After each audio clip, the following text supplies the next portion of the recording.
Assalamualaikum warahmatullahi wabarakatuh. Selamat pagi seluruh teman-teman PT Matsuoka Industries Indonesia. Semoga dalam keadaan sehat walafiat. Di sini saya sebagai CSR akan melakukan pelatihan mengenai kode etik dan kebijakan sosial PT Matsuoka Industries Indonesia.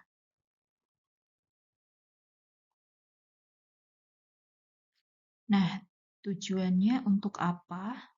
Tujuan pelatihan kali ini itu untuk memastikan seluruh karyawan memahami standar perilaku di tempat kerja, mencegah pelanggaran etika dan hukum, menciptakan lingkungan kerja yang aman, profesional, dan saling menghormati, serta menjelaskan mekanisme pelaporan ketika terjadi pelanggaran.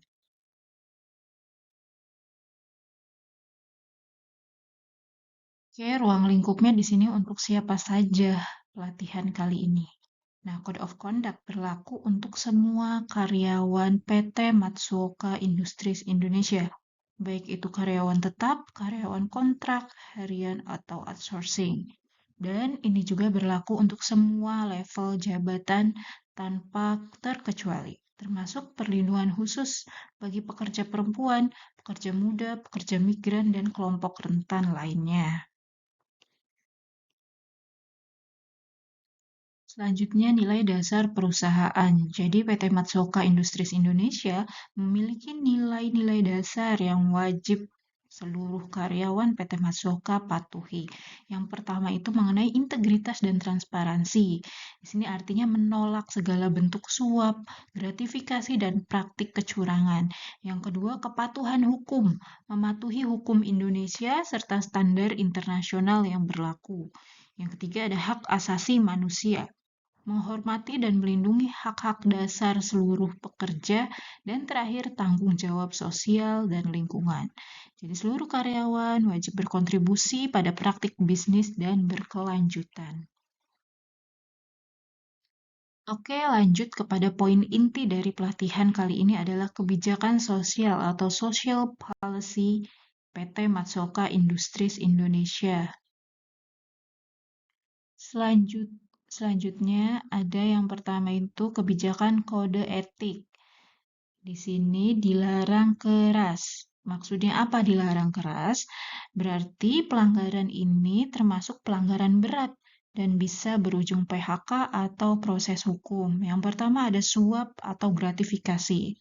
Suap itu adalah memberi atau menerima sesuatu untuk mempengaruhi keputusan kerja. Dan bentuknya bukan hanya uang, bisa dalam bentuk barang. Contohnya, supplier memberi hadiah mahal agar lolos audit, atau meminta fee dari vendor, meminta uang agar karyawan diluluskan rekrutmen.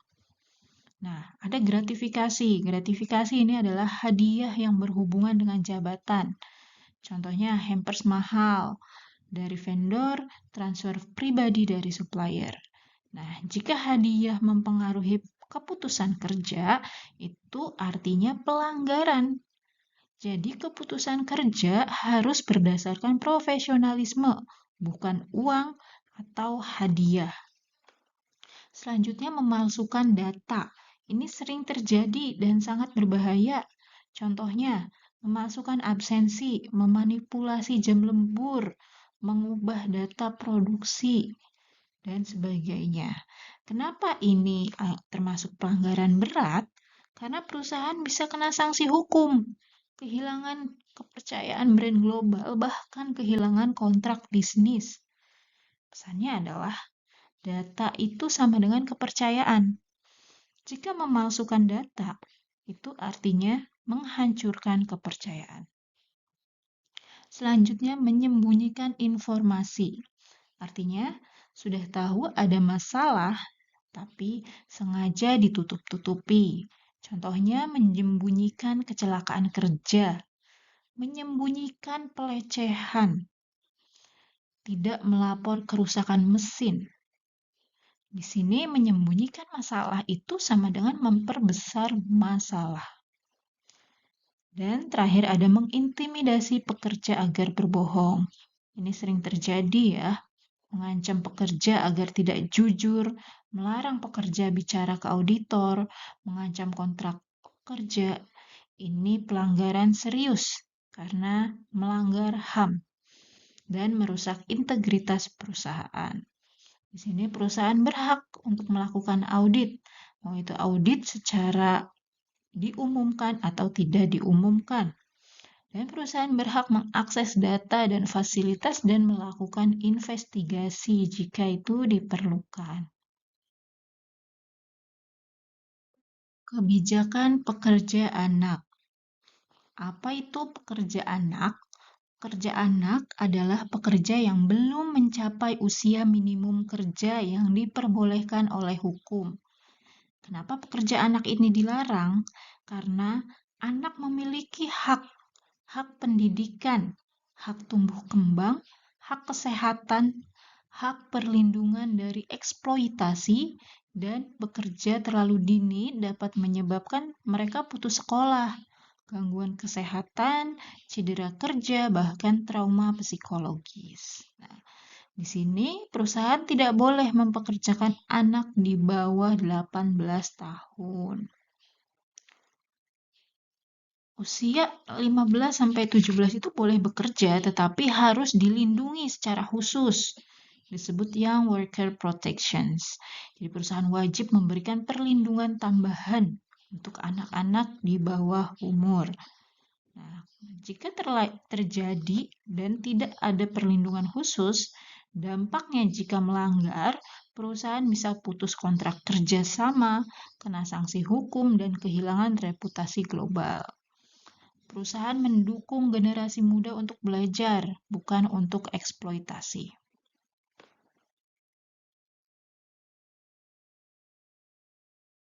Selanjutnya larangan kerja paksa. Di sini perusahaan dilarang kerja paksa. Nah, kerja paksa adalah kondisi ketika seseorang dipaksa bekerja tanpa kebebasan memilih. Ciri utamanya, pekerja merasa tidak bisa menolak atau keluar dari pekerjaannya karena takut, tertekan, atau diancam.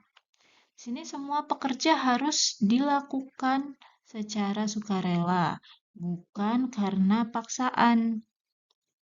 Nah, hal-hal yang dilarang atau tidak boleh memaksa karyawan, satu itu misalnya tetap bekerja jika ingin resign, bekerja karena takut dihukum, bekerja karena hutang ke perusahaan. Contoh pelanggarannya misalnya menahan ijazah agar tidak resign, menahan gaji agar tidak keluar, dan memaksa tetap kerja saat sakit. Nah, itu tidak diperbolehkan. Lanjut, ada ancaman atau intimidasi. Tidak boleh ada tekanan seperti misalnya ancaman dipecat, ancaman kontrak tidak diperpanjang, ancaman denda, atau ancaman blacklist. Dan ada penahanan dokumen, KTP atau paspor. Perusahaan dilarang menahan. Kenapa? Karena jika dokumen ditahan, pekerja tidak bisa keluar kerja, menjadi kerja paksa. Di sini dokumen pribadi adalah hak kerja. Misalnya ada potong gaji sepihak, potong gaji tanpa alasan jelas, denda berlebihan, menahan gaji sebagai hukuman. Gaji adalah hak pekerja. Bekerja harus menjadi pilihan, bukan paksaan. Seperti itu. Selanjutnya ada pelecehan dan kekerasan. Di sini perusahaan menerapkan zero tolerance. Artinya apa? Perusahaan tidak mentolerir sedikit pun pelecehan atau kekerasan. Sekali terjadi, sama dengan pelanggaran serius. Lingkungan kerja harus aman, nyaman, dan saling menghormati. Nah, di sini ada beberapa jenis pelecehan yang dilarang. Banyak orang yang berpikir pelecehan hanya sentuhan fisik, tapi di sini ada 3 bentuk utama. Yang pertama itu pelecehan verbal, ucapan, perilaku lewat kata-kata yang bernuansa seksual atau merendahkan. Contoh kata-kata cabul, siulan menggoda, candaan seksual, mengomentari tubuh seseorang, atau memanggil dengan julukan tidak pantas. Meskipun dianggap bercanda, tetap pelecehan jika membuat tidak nyaman. Lanjut, ada pelecehan nonverbal. Tanpa kata-kata, tapi melalui isyarat tubuh. Misalnya tatapan tidak pantas, menunjukkan gambar atau video porno, mengirim chat tidak pantas, meme atau jokes seksual di grup kerja. Dan yang terakhir adalah pelecehan fisik. Ini yang paling jelas dan paling serius. Contoh menyentuh tanpa izin, meraba, memeluk paksa, menepuk bagian tubuh sensitif, menghalangi jalan sambil menggoda. Ingat, tanpa izin sama dengan pelecehan. Nah, tidak boleh adanya ancaman terkait pekerja. Ini sangat serius karena melibatkan jabatan. Contohnya, ancaman kontrak tidak diperpanjang, janji promosi jika menuruti tekanan dari atasan. Nah, ini termasuk penyalahgunaan kekuasaan, pelanggaran berat, dan bisa menjadi tindak pidana. Dan yang terakhir, korban ini dilindungi. Korban berhak melapor tanpa takut, mendapat dukungan perusahaan, dan mendapat perlindungan kerahasiaan. Dan perusahaan harus memastikan tidak ada balasan dendam dari pelaku. Jadi dilarang, dan perusahaan pun dilarang untuk memecat korban, memindahkan korban sebagai hukuman, mengintimidasi korban, atau mengucilkan korban.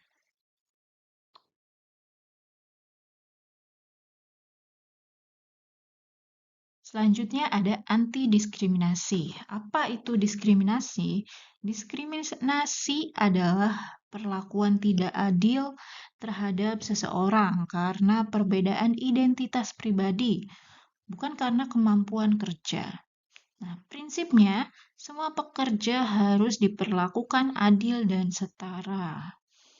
Nah, hak setiap pekerja, setiap karyawan itu berhak atas yang pertama itu perlakuan adil. Tidak dibeda-bedakan, tidak diperlakukan buruk, tidak direndahkan, atau dinilai berdasarkan kinerja bukan identitas pribadi.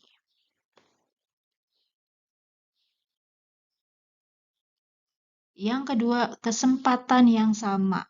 Artinya, semua pekerja punya kesempatan yang sama untuk rekrutmen, promosi, training, penilaian kerja, dan kenaikan gaji. Yang dinilai itu hanya skill dan kinerja, bukan identitas pribadi.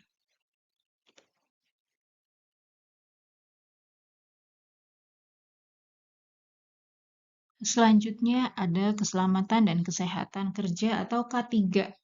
Kenapa K3 ini penting? Karena tempat kerja itu harus aman, sehat, dan bebas dari bahaya. Tujuannya apa? Tujuannya untuk mencegah kecelakaan kerja, mencegah penyakit akibat kerja, dan melindungi pekerja dan perusahaan. Nah, pesannya tidak ada pekerja yang lebih penting dari keselamatan. Di sini kewajiban perusahaan itu bertanggung jawab menyediakan lingkungan kerja yang aman. Contohnya yang pertama itu menyediakan APD, alat pelindung diri, seperti masker, sarung tangan, sepatu safety, earplug, helm, kacamata pelindung, dan APD harus gratis sesuai resiko kerja dalam kondisi baik. Yang kedua itu lingkungan kerja yang aman. Perusahaan harus memastikan jalur evakuasi jelas, apar tersedia, pencahayaan cukup, ventilasi baik, dan area kerja rapi. Tujuannya apa? Tujuannya mengurangi resiko kecelakaan.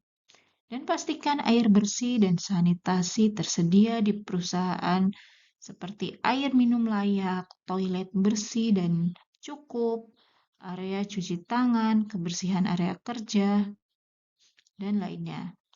Yang keempat, keamanan mesin dan bahan kimia. Perusahaan wajib memiliki mesin pelindung seperti guarding. Misalnya pada mesin sewing ada yang namanya needle guard dan eye guard. Dan perusahaan harus mempunyai SOP penggunaan mesin.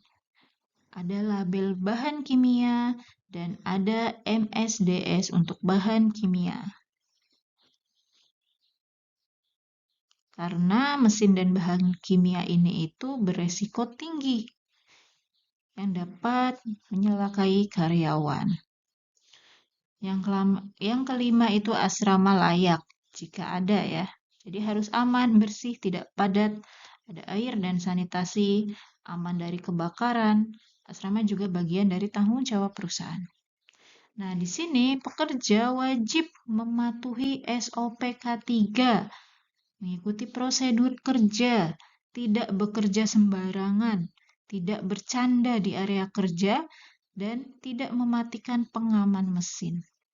Dan pekerja juga wajib menggunakan APD yang telah disediakan. Jika APD tidak dipakai, resiko kecelakaan akan meningkat. Contoh, tidak memakai masker itu dapat mengganggu paru-paru. Jika tidak pakai sarung tangan, akan mengakibatkan luka. Jika tidak pakai sepatu safety, akan mengakibatkan cedera pada kaki. Jadi APD bukan sekedar aksesoris. APD adalah pelindung nyawa.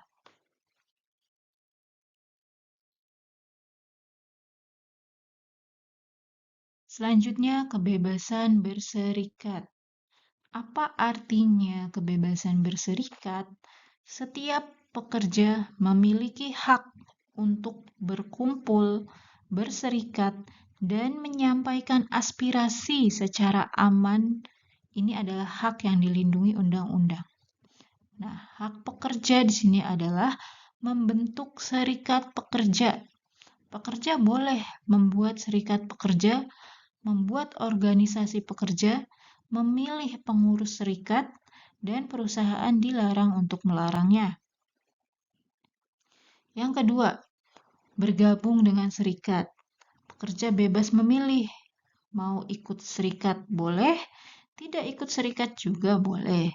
Ini pilihan pribadi pekerja. Tidak boleh adanya paksaan atau diskriminasi. Yang ketiga, menyampaikan aspirasi. Pekerja boleh menyampaikan keluhan kerja, saran perbaikan, masalah kesejahteraan, kondisi kerja, bisa melalui serikat pekerja, bipartit, atau manajemen. Tujuannya untuk menciptakan komunikasi yang sehat. Nah, hal-hal yang dilarang di sini, perusahaan maupun siapapun dilarang melakukan tindakan anti serikat. Contohnya intimidasi, ancaman, dan kekerasan terhadap pengurus serikat.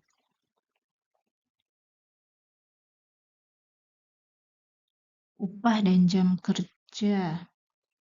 Tujuannya memastikan pekerja mendapatkan gaji yang adil, jam kerja yang manusiawi, dan waktu istirahat yang cukup.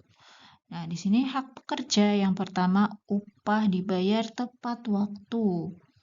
Pekerja berhak menerima gaji sesuai tanggal pembayaran tanpa penundaan, alasan yang tidak jelas. Yang kedua, upah sesuai UMK atau UMP. Gaji pekerja tidak boleh di bawah upah minimum kabupaten atau kota, yaitu UMK. Perusahaan wajib mematuhi aturan pemerintah. Yang ketiga, lembur wajib dibayar. Jika pekerja bekerja melebihi jam kerja normal, maka wajib dihitung lembur dan dibayar. tidak boleh lembur paksa tanpa bayaran, tidak boleh menganggap lembur sebagai kewajiban tanpa kompensasi. Yang keempat, tidak ada potongan hukuman. Perusahaan tidak boleh memotong gaji sebagai hukuman, memberi denda yang tidak sah. Potongan gaji hanya boleh untuk BPJS, pajak, dan potongan yang disetujui pekerja atau sesuai aturan. Nah, jam kerja normal di sini itu maksimal 40 jam per minggu. Ini untuk menjaga kesehatan dan keselamatan pekerja. Nah, total jam termasuk lembur itu maksimal 58 jam sesuai dengan peraturan di Indonesia. Dan minimal untuk seluruh pekerja mendapat 1 hari libur setiap 7 harinya.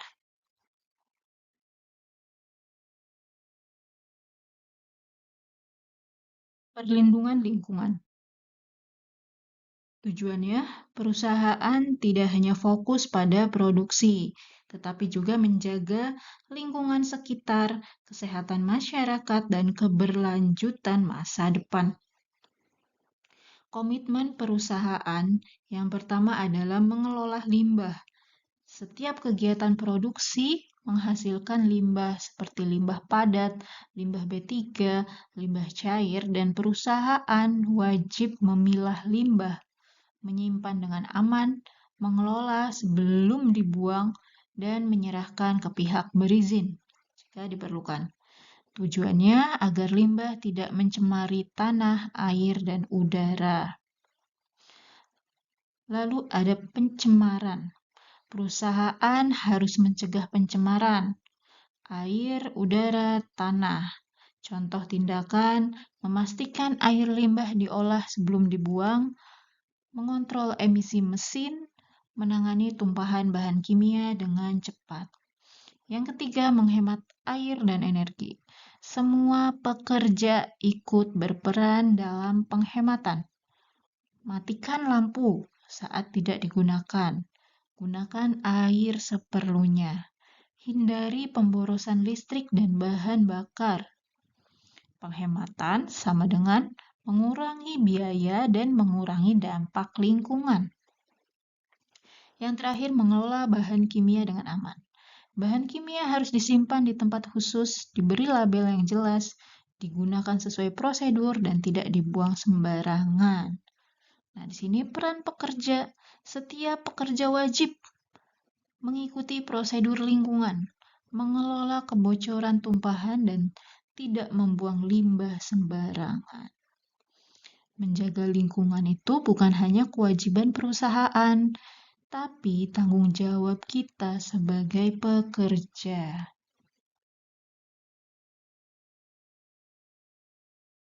Lanjut mengenai sistem pelaporan atau grievance mechanism. Seperti yang teman-teman ketahui bahwa PT Matsuoka Industries Indonesia sudah memiliki sistem pelaporan berupa hotline dan kotak saran. Di sini karyawan berhak melapor jika terjadi pelecehan seksual, misalnya ada bullying juga, atau intimidasi, kekerasan verbal atau fisik. Dan artinya apa? Jika melihat atau mengalami, jangan tinggal diam. Wajib melapor. Yang kedua, pelanggaran HAM. Contohnya, kerja paksa, pekerja anak, diskriminasi, perlakuan tidak manusiawi. Perusahaan wajib menghormati hak asasi setiap pekerja.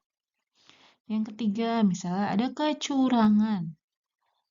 Contohnya, manipulasi data, pencurian barang perusahaan, korupsi atau suap, penyalahgunaan dana, dan ini merugikan perusahaan dan semua karyawan. Selanjutnya, penyalahgunaan jabatan. Nah, atasan mengancam bawahan, meminta sesuatu yang tidak pantas, menggunakan jabatan untuk kepentingan pribadi. Di sini jabatan tidak boleh disalahgunakan, harus secara profesional. Jaminan bagi pelapor. Ini bagian paling terpenting karena pelapor di sini dijamin atas kerahasiaannya, seperti identitas pelapor tidak akan disebarkan, dilindungi oleh perusahaan, dan tidak ada intimidasi. Pelapor tidak boleh ditekan, diancam, dipersulit pekerjaannya, serta tidak ada balas dendam. Perusahaan melarang, misalnya pemecatan karena melapor, penurunan jabatan, pemotongan gaji, atau perlakuan tidak adil. Melapor sama dengan tindakan benar, bukan kesalahan. Jadi pesannya, jika melihat pelanggaran, speak up, langsung laporkan. Melapor berarti melindungi diri sendiri, melindungi rekan kerja, dan menjaga perusahaan tetap bersih dan aman. Nah, lanjut kepada slide terakhir, sanksi pelanggaran. Sanksi diberikan bertahap sesuai tingkatan pelanggarannya. Yang pertama adalah teguran, biasanya untuk pelanggaran ringan, misalnya tidak mengikuti prosedur kerja, pelaku tidak profesional, melanggar aturan kecil perusahaan. Tujuannya peringatan awal agar memperbaiki perilaku. Yang kedua ada surat peringatan. Jika mengulangi pelanggaran, melakukan pelanggaran sedang, biasanya bertahap. SP1, SP2, dan SP3. Ini tanda bahwa pelanggaran sudah serius. Selanjutnya ada PHK. PHK ini termasuk dalam pelanggaran berat. Tidak ada perbaikan setelah SP, perilaku merugikan perusahaan. Contoh, pelecehan, kekerasan, penipuan, dan pencurian. Yang terakhir, pemutusan kerjasama. Di sini berlaku untuk vendor, supplier, kontraktor, dan mitra kerja. Dan serta ada proses hukum. Jika pelanggaran termasuk tindak pidana, misalnya pelecehan seksual, korupsi, atau suap, penggelapan, kekerasan, pencurian, perusahaan dapat melaporkan ke pihak yang berwajib. Tidak ada toleransi untuk pelanggaran berat. Ini pesan paling tegas. Zero tolerance sama dengan langsung ditindak tegas.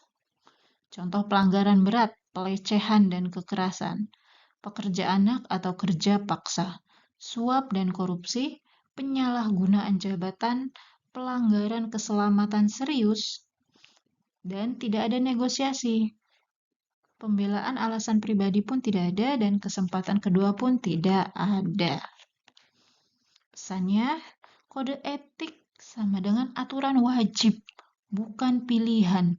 Setiap pelanggaran punya konsekuensi.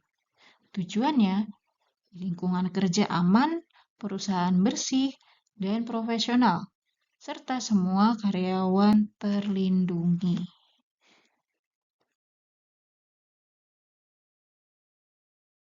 Baik, terima kasih. Sekian atas pelatihan kali ini. Diharapkan seluruh karyawan PT Matsoka dapat memahami pelatihan mengenai kebijakan sosial dan kode etik perusahaan PT Matsoka Industries Indonesia. Terima kasih.